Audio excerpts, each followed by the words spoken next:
اساں یا رسول اللہ کہنا ہے، اساں یا رسول اللہ کہنا ہے، اساں یا رسول اللہ کہنا ہے، اساں یا رسول اللہ کہنا ہے۔ دنیا دی نظروں بچ بچ کے، دنیا دی نظروں بچ بچ کے، کملی دی چھاویں بہنا ہے، اساں یا رسول اللہ کہنا ہے۔ دنیا دی نظروں بچ بچ کے، کملی دی چھاویں بہنا ہے، اساں یا رسول اللہ کہنا ہے، اساں یا رسول اللہ کہنا ہے، اساں یا رسول اللہ کہنا ہے۔ عاشق جیڑے پاک نبی دے، عاشق جیڑے پاک نبی دے، جلوے ویکھن رب جلی دے، جلوے ویکھن رب جلی دے۔ قبراں دے وچ وی جا کے، قبراں دے وچ وی جا کے، انہاں سدا سلامت رہنا ہے، اساں یا رسول اللہ کہنا ہے۔ قبراں دے وچ وی جا کے، انہاں سدا سلامت رہنا ہے، اساں یا رسول اللہ۔ دانشوران ملت اسلامیہ سے یہ امر مخفی نہیں، اور آج اس موقع پہ ہم خیال اہل فکر و نظر، محترم ارباب علم و دانش، سامعین محترم، ہمیں ان امور کا جائزہ لینا ہے جو کہ آج کی کانفرنس کے حوالہ سے ہمارے سامنے پیش کیے جا رہے ہیں۔ وقت کی قلت کے پیش نظر میرا ایک طویل مقالہ جو ہے میں اسے نہیں پیش کر سکوں گا، الغرض چند موٹی موٹی باتیں جو ہے آپ کے سامنے گوش گزار کرنے کی کوشش کروں گا۔ سنی کانفرنس کا مقصد کیا ہے،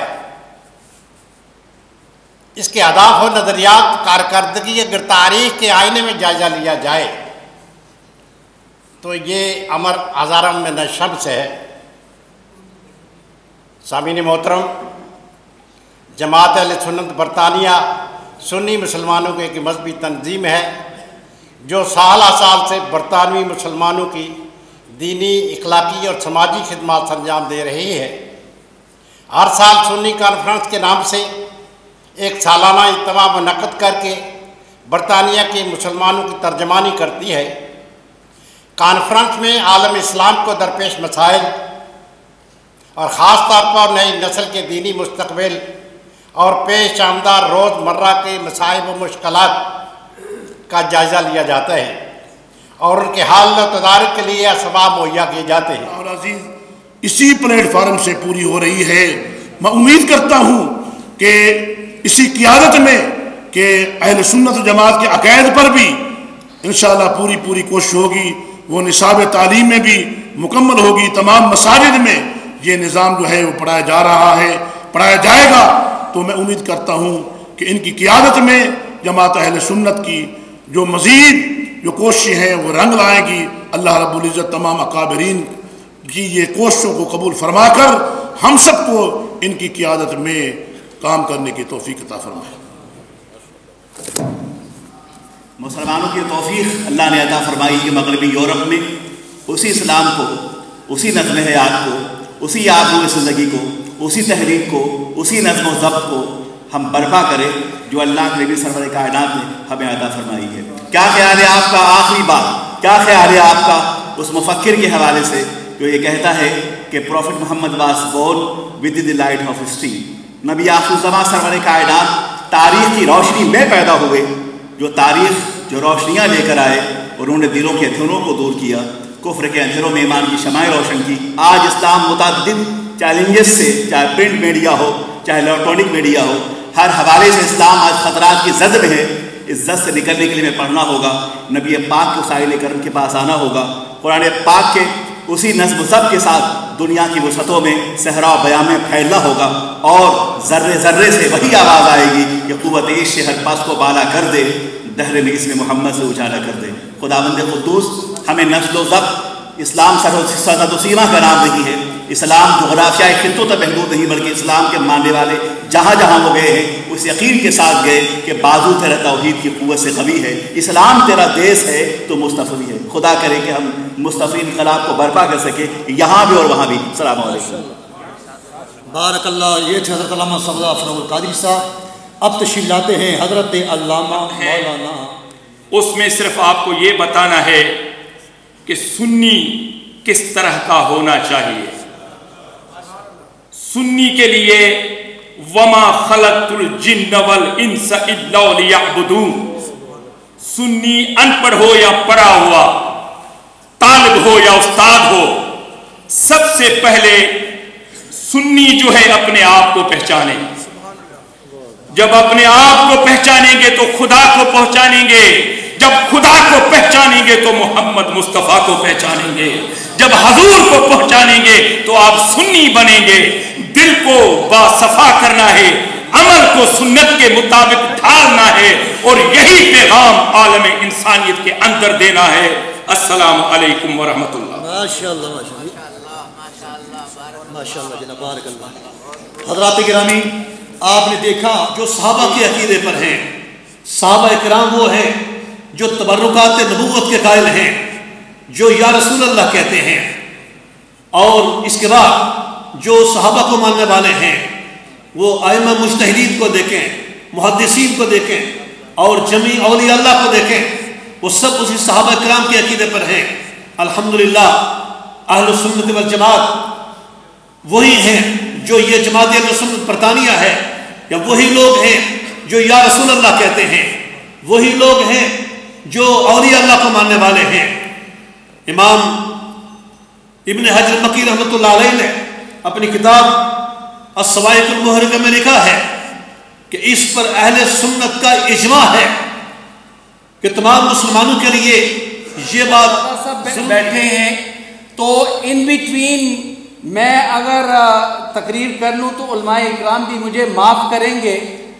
میں صرف کیونکہ علامہ غلام ربانی افغانی صاحب جن کا میں فین بھی ہوں، انہوں نے حکم دیا تھا کہ میں ایک دو ایونٹس جو پیر صاحب کے تھے اس کو مس کر گیا، تو یہاں پہ میں ضرور اپنی حاضری کے لیے آیا ہوں، اور کیونکہ جو ٹاپک ہے یہ بین الاقوامی سنی کانفرنس کے آج جو مسلمانوں کے چیلنجز ہیں، میں سمجھتا ہوں کہ اس کے لیے غور کرنے کی great mashayikh and awliya like Sayyidina Abdul Qadir Jilani rahimahullah have said that the Ahlul Sunnah never compromise on belief, but they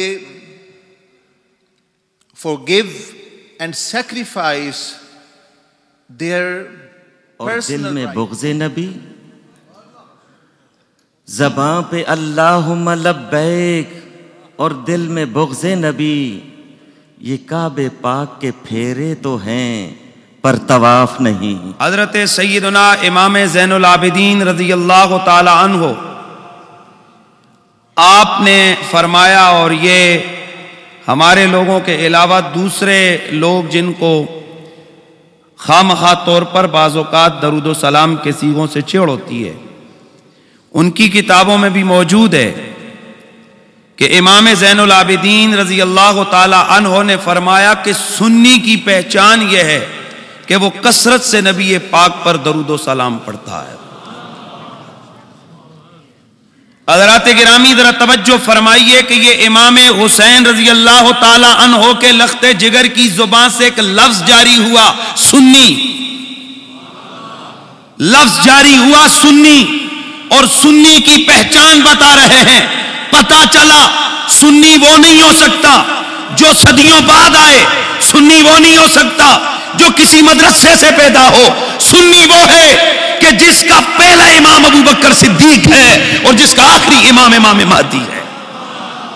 گرامی المرتبہ آنا ہے چہرہ الکتاب تیرا نہ بن سکی ہے نہ بن سکے گا نہ بن سکی ہے نہ بن سکے گا مثال تیری جواب تیرا نہ بن سکی ہے نہ بن سکے گا نہ بن سکی ہے نہ بن سکے گا مثال تیری جواب تیرا. تو سب سے اول تو سب سے آخر ملا ہے حسن تمام تجھ کو ہے عمر لاکھوں برس کی تیری ہے عمر لاکھوں برس کی تیری مگر ہے تازہ شباب تیرا نہ بن سکی ہے نہ بن تکبیر نعرہ رسالت نعرہ رسالت نعرہ رسالت نہ بن سکی ہے نہ بن سکے گا مثال تیری جواب تیرا. اتفاق ہے تو پھر سبحان اللہ کہہ کے اس کا اتفاق کا اظہار کر. یہ اہل حق کا اجتماع ہے. اہل سنت اہل حق ہیں کہ علماء موجود ہیں اور حضرت پیر علاء الدین صدیقی دامت برکاتہم العالیہ. حضرات محترم، ہم اہل سنت و جماعت ہیں والجماعت نہیں ہیں. یہ ترکیب ہی غلط ہے گرامر کی روح سے. اہل سنت والجماعت یہ ترکیب ہی غلط ہے. زبان نبوت نے لسان رسالت نے فرمایا تھا کہ وہ حق پر ہوں گے ما انا علیہ واصحابی، جو میری سنت پر چلیں گے اور میری جماعت کے طریقے پر چلیں گے. سرکار کا طریقہ سنت ہے، سرکار کے صحابہ جماعت ہے. تو آقا نے 1450 سال پہلے حامل وحی نے فرما دیا تھا کہ جماعت اہل سنت ہی حق پر ہوگی. کہ دور اپنے دور کا اتنا نازک دور آ گیا ہے کہ لوگ حقیقت دین سے دور ہو گئے. واشتغلوا باصلاح الظاہر، سارا زور لگ گیا کہ اپنے ظاہر کو ٹھیک کر لو، اس کو سنبھال لو، اس کو دکھا لو. وہ اعمال اور ایسے اعمال میں لوگ مشغول ہو گئے. کیسے اعمال میں؟ ظاہر و عبادات و باطن و عادات و مرآت. دیکھنے میں وہ عبادات نظر آتی ہیں لیکن غور کریں تو ایک آئینہ ہے، آئینے سے ہر چوتھ کچھ نظر نہیں آتا. تمہارے ذہن میں خیال عبادت ہے لیکن وہ عادت ہے. عادت الگ چیز ہے، عبادت ہمارے سامنے موجود ہیں. انہی میں سے لیکن کل کو کیا حالات ہوں گے کہ ایسی بزرگ ہستیاں بھی ہم ڈھونڈتے تلاش کرتے پھریں گے کہ جو ہمیں ہدایات عطا کر سکیں. دعا ہے اللہ رب العزت ہمیں عمل کی توفیق عطا فرمائے. اب ہم اے دنیا والوں، میں نور ہوں، میں نوریوں کا سردار ہوں، میں رازدار خدا ہوں، میں سید الملائکہ ہوں. اگر میں نوریوں کا سردار ہو کر مصطفیٰ کی برابری نہیں کر سکتا، تو کہاں سے پیدا ہوا ہے اس کی برابری کرنا؟ عقل جن و بشر کا یہاں ذکر کیا عقل روح الامین دنگ و حیران ہے، عظمت مصطفیٰ کی ملے حد کسے؟ یہ وہ دریا ہے جس کا کنارہ نہیں۔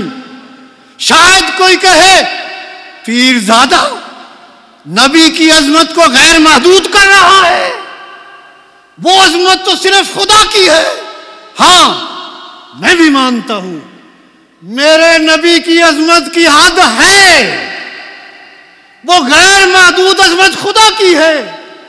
میرے نبی کی عظمت کی حد ہے مگر وہ اتنی وسیع ہے ہمارے حساب و کتاب کے پیمانے ختم ہو سکتے ہیں، اس کو ماپا نہیں جا سکتا۔ تیری عظمتوں سے ہوں بے خبر، یہ میری نگاہ کا قصور ہے۔ تیرے راہ گزر پہ قدم قدم کہیں کعبہ ہے کہیں طور ہے، میں طور دی عظمت مندا ہاں پر وکھری شان مدینے دی، جدو چلیے شہر مدینے نو ہر قدم تے طور آ جاندہ ہے۔ یہ سب کہنے کی باتیں ہیں، یہاں تک ہے وہاں تک ہے، یہ سب کہنے کی باتیں ہیں، یہاں تک ہے وہاں تک ہے۔ خدا جانے کہاں سے جلوائے جانا کہاں تک ہے، وہیں تک دیکھ سکتا ہے نظر جس کی جہاں تک۔ میں صرف چند باتیں اپنے وقت میں جو مجھے دیا گیا ہے وہ میں عرض کرتا ہوں کیونکہ وقت بالکل اختتام پر ہے۔ دیکھیے قرآن مجید فرقان حمید نے اہل سنت کا تخصص جو بیان کیا ہے وہ حضور علیہ السلام کی امت کا جو تعارف ہے وہی اہل سنت کا اصل تعارف ہے۔ قرآن نے یہ کہا کہ وَكَذَلِكَ جَعَلْنَاكُمْ أُمَّةً وَسَطًا، اے حبیب ہم نے کئی انبیاء بھیجے اور ان کے مخاطبین کئی امتیں رہی لیکن وہ افراط و تفرید کا شکار ہوئی ہے۔ آپ کو اللہ رب العالمین جل مجدہ نے جہاں دیگر مدارج عطا فرمائے ہیں اور ترقی اور رفعت کے جہاں مقام عطا فرمائے، وہیں آپ کی ایک عظمت کا مقام یہ ہے کہ ہم نے آپ کو جو عقیدہ، جو مزاج اور جو فکر اپنی جانب سے عطا فرمائی تھی وہ اسی طرح موجود ہے آپ کی امت کے اندر جس طرح آپ کے قلب منیر میں اس کو منتقل کیا گیا تھا۔ تو امت وسطا یعنی متوازن امت، معتدل امت، عقائد کے اعتبار سے، احکام کے اعتبار سے، جو اللہ رب العالمین جل مجدہ نے اپنے محبوب کے قلب منیر پر جو عقائد و نظریات، احکام و اخلاق کو اتارے تھے، الحمدللہ وہ اس امت کے پاس موجود ہے۔ یہ احکام، یہ اعمال، یہ عقائد تمام انبیاء کی امتوں کے پاس آئے لیکن وہ افتراق کا شکار ہو گئے، تحریف کا شکار ہو گئے، رد و بدل کا شکار ہو گئے۔ لیکن اس روئے زمین پر اللہ رب العالمین کی اس دین کو جس نے اصل صورت میں باقی رکھا وہ امت مصطفیٰ ہے، اور امت مصطفیٰ میں اس کی سب سے واضح تو تفسیر ہے وہ اہل سنت و جماعت ہے۔ ایک بات، دوسری بات، لہٰذا سب کا دامن پکڑ کے رکھو، اور یہ جماعت اہل سنت اس کا کام ہی کیا ہے کہ اپنی ذات سے لے کر اس ذات اقدس تک جہاں خدا تک رسائی یقینی ہو جاتی ہے، ایک راستہ ہموار پر چلنے کی یہ مسلسل تبلیغ کرتے ہیں۔ جماعت اہل سنت کا کام ہے نبی پاک کی سنت کو زندہ رکھنا اور اس کے فیض کو تقسیم کرنا۔ ہر سنی عام ہو کے خاص، ہمارے لیے اتنا ہے کہ ہم علماء اہل سنت کی اتباع کریں، ان کے فرمان پر عمل کریں، کیونکہ جو وہ جانتے ہیں اتنا ہم نہیں جانتے، تو نہ جاننے والا جاننے والے کے قول پر عمل کرے تاکہ نجات آسان ہو جائے۔ کردگی لائق صد توصیف ہے کہ وہ ہر سال تمام ایمان والوں کو، محبت والوں کو، صدق کے شعاروں کو بلا کر ان کے سامنے محبت رسول کا دسترخوان بچھا دیتے ہیں، ان کے سامنے صحابہ کی عظمت کھول کے رکھ دیتے ہیں، تابعین تبع تابعین کی زندگی کا درس دیتے ہیں، ان کے سامنے قرآن و حدیث کا نور تقسیم کرتے ہیں۔ ان کا احسان ہے ملت پر، اور آپ سے گزارش ہے کہ کم از کم ایسی کتابیں گھر میں ضرور رکھو۔ ہمارے مولانا مفتی اعظم یار محمد صاحب نے جو کتابیں لکھی ہیں وہ عوام کی دسترس سے بڑی اونچی ہیں، یہ صرف علماء ہی پڑھیں گے، اور اس کی ضرورت بھی بہت تھی۔ ہمارے پاس اہل سنت کی کتابیں نہیں تھیں، انہوں نے یہ خامی پوری کر دی ہے۔ لیکن سب سے بڑی کتاب جس کا ثانی کوئی نہیں وہ ہے قرآن پاک۔ آپ قرآن پاک پڑھیں اور قرآن پاک کو ترجمے کے ساتھ پڑھیں، اور ترجمے کے بعد مختصر، سادہ، عمدہ، جمیل، جلیل اور دلوں میں اترنے والی اعمال کے اندر تطہیر پیدا کرنے والی، خیالات کی سمت درست کرنے والی تفسیر امداد الکرم ہے۔ سبحان اللہ۔ اس کو اپنے گھر میں رکھیں، پڑھیں، بچوں کو پڑھائیں. اب وہ تو عربی اردو میں آ گیا، اردو انگلش میں آ گئی، انگلش پھر اردو میں. تو جب ہر زبان موجود ہے تو اپنے گھروں میں امداد الکرم رکھو. باقی تفاسیر مشکل ہیں، یہ مشکل تفسیر کو اس نے آسان کر دیا ہے. اور انہوں نے ایسے کلمات لکھے. مفسر قرآن علامہ پیرزادہ صاحب نے ایسا خوبصورت قلم اٹھایا کہ جس سے اہل سنت والجماعت کی یہ کمزوری ختم کر دی گئی ہے اور نوجوانوں کی تشنے کی پیاس بجھا دی گئی ہے. غلط روش کے سامنے انہوں نے ایک بند باندھ دیا ہے اور صحیح سمت کے لیے انہوں نے پھاٹک کھول دی، دروازے کھول دیے اور قرآن اور آسان تفسیر ہاتھ میں دے کر در رسول پر جانے کی بشارت دے دی ہے. تمام گھروں کے اندر یہ تفسیر موجود ہونی چاہیے. مجھے خوشی ہے کہ وہ تفسیر کا پورا نسخہ میرے پاس موجود ہے اور گاہے گاہے میں فیض یاب ہوتا ہوں اس سے. آپ سب لوگ تفسیر امداد الکرم گھر میں رکھیں، ضیاء القرآن گھر میں رکھیں، تفسیر نعیمی گھر میں رکھیں، اور جتنی تفسیریں آتی ہیں یہ سب گھر میں رکھیں. عقیدے ٹھیک کرو، اعمال ٹھیک کرو، اخلاق ٹھیک کرو، اور آج کے بعد نماز قضا نہ ہو اور زبان جھوٹ نہ بولے اور زبان غیبت نہ کرے اور دل کسی کے بارے میں نفاق قائم نہ رکھے اور آنکھیں برائی نہ دیکھیں اور زبان غیبت اور برائی نہ کرے. یہی تو سنیوں کی پہچان ہے اور یہی درویش کی زندگی کا دوسرا نام ہے. آپ سب درویش ہو جائیں، خوب کماؤ، خوب کھاؤ، مگر اللہ کی یاد کے ساتھ ساتھ. وآخر دعوانا ان الحمدللہ رب العالمین. حضرات دعا کرتے ہیں، اس کے بعد